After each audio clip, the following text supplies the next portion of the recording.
নমস্কার, জয় মাতারা, জয় গুরু বামদেব। আমি অ্যাস্ট্রোলজার সন্দীপ চ্যাটার্জি। আজকে আলোচনা করব রাশিচক্রের দশম রাশি মকর রাশি নিয়ে।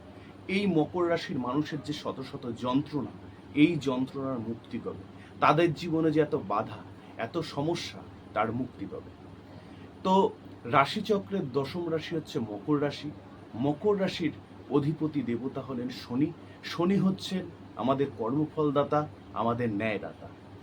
দশম ঘর, রাশিচক্রের দশম ঘর থেকে আমরা কি বিচার করি? দশম ঘর থেকে আমরা বিচার করি পিতৃসুখ, দশম ঘর থেকে বিচার করি কর্মভাব, দশম ঘর থেকে বিচার করি প্রতিষ্ঠা, দশম ঘর থেকে বিচার করি চাকরি, দশম ঘর থেকে বিচার করি প্রফেশন।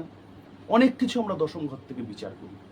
তাহলে এই রাশিচক্রের কর্মের রাশিতে, কর্মফলের রাশিতে, কর্মভাবের রাশিতে আপনার জন্য কেন, এবং আপনার জীবনে এত যন্ত্রণা কেন?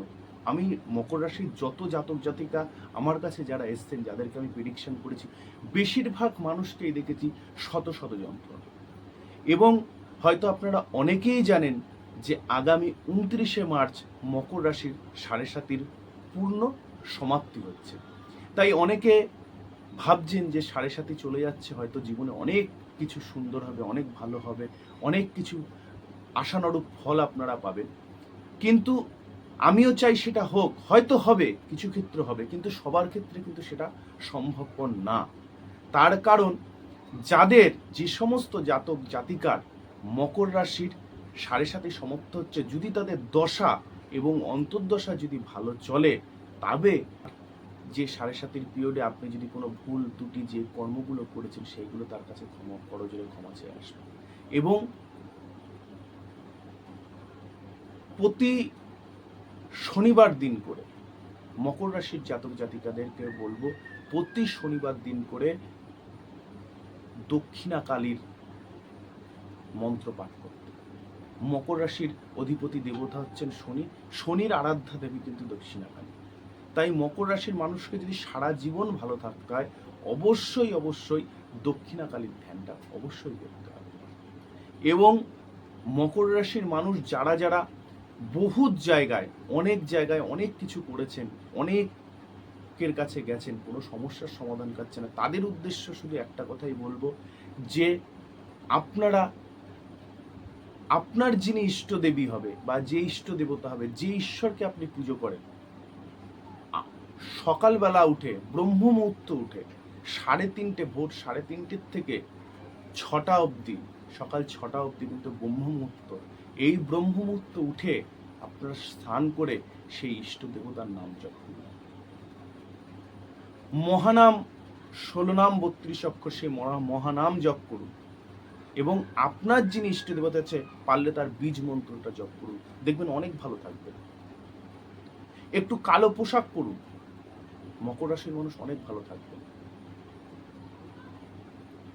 একটু মকর রাশির মানুষকে বলবো একটু রিচ খাবার কম খেতে, রিচ খাবার দাবার কম খাবেন, তাতে অনেক ভালো থাকবে। বিশেষ করে শনিবারটা তো আপনাদের নিরামিষ খাওয়া চলবেই না।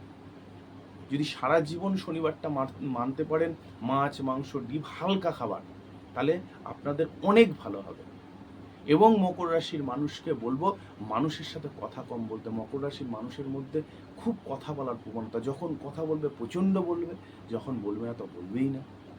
তাই মকর রাশির মানুষকে বলবো কথা কম বলতে এবং নিজের পার্সোনালিটি নিতে। মকর রাশির মানুষের পার্সোনালিটি খুব কম, পার্সোনালিটিকে ধরে রাখতে পারে না। পার্সোনালিটিকে ধরে রাখবে, নিজের পার্সোনালিটির প্রয়োজন আছে। নিশ্চয়ই মানুষের সাথে মিশবেন, মানুষের সাথে না মিশলে জীবন মকর রাশির মানুষ আনন্দ করতে ভালোবাসে, মানুষের সাথে মিশতে ভালোবাসে, মানুষের সঙ্গে সব কিছু শেয়ার করতে ভালোবাসে। তার বিনিময়ে যেটা পায় সেটা হচ্ছে জীবনের দুঃখ, হতাশা, কষ্ট, আর কিচ্ছু না। রাত বিরেত ফোন মকর রাশির মানুষকে বললে পরে তারা কিন্তু কোনো দ্বিধার চিন্তা করে না, দ্বিতীয়বার চিন্তা করে না, তারা ছুটে বাড়ির থেকে বেরিয়ে যাচ্ছে, না আমার এই মানুষটাকে উপকার করতে হবে। কিন্তু তার যখন প্রয়োজন হয় সে কাউকে খুঁজে পায় না। এগুলো মকর রাশির মানুষের মধ্যে পাওয়া যায়। তাই বলবো মকর রাশি, রাশিচক্রে আমার দেখা 12টা রাশির মধ্যে অভাগা রাশি হচ্ছে মকর রাশি। তাই মকর রাশির মানুষকে বলবো একটু নিজেরা আধ্যাত্মিকতা, এমনিও মকর রাশির মানুষ আধ্যাত্মিকতা ভালোবাসে, পুজো আছে, প্রচণ্ড বিশ্বাসী। আপনারা একটা কথা বলবো, সব পুজো করতে যাবেন না, সব কিছু করার প্রয়োজন নেই। যে কোনো একজন দেবতা বা একজন দেবী বা যে আপনার ইষ্ট, যাকে আপনি সব থেকে বেশি ভক্তি করেন, তার শরণাপন্ন, তার বীজ মন্ত্র জপ করুন, তার ধ্যান মন্ত্র জপ করুন, তার প্রণাম মন্ত্র জপ করুন, এবং যদি পারেন দক্ষিণা কালীর অবশ্যই ধ্যান মন্ত্রটা জপ করুন, এবং শনিবার দিন করে, বিশেষ করে শনিবার দিন করে কোনোদিন মাছ মাংস ডিম খাবেন না, সাত্ত্বিক ভোজন করুন, দেখবেন অনেক ভালো থাকবেন।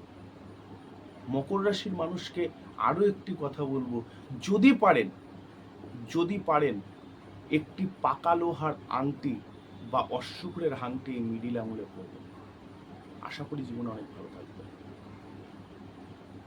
এবং মকর রাশির মানুষের যে সমস্যা, সেই সমস্যা আপনাদের অনেকটা দূর হবে।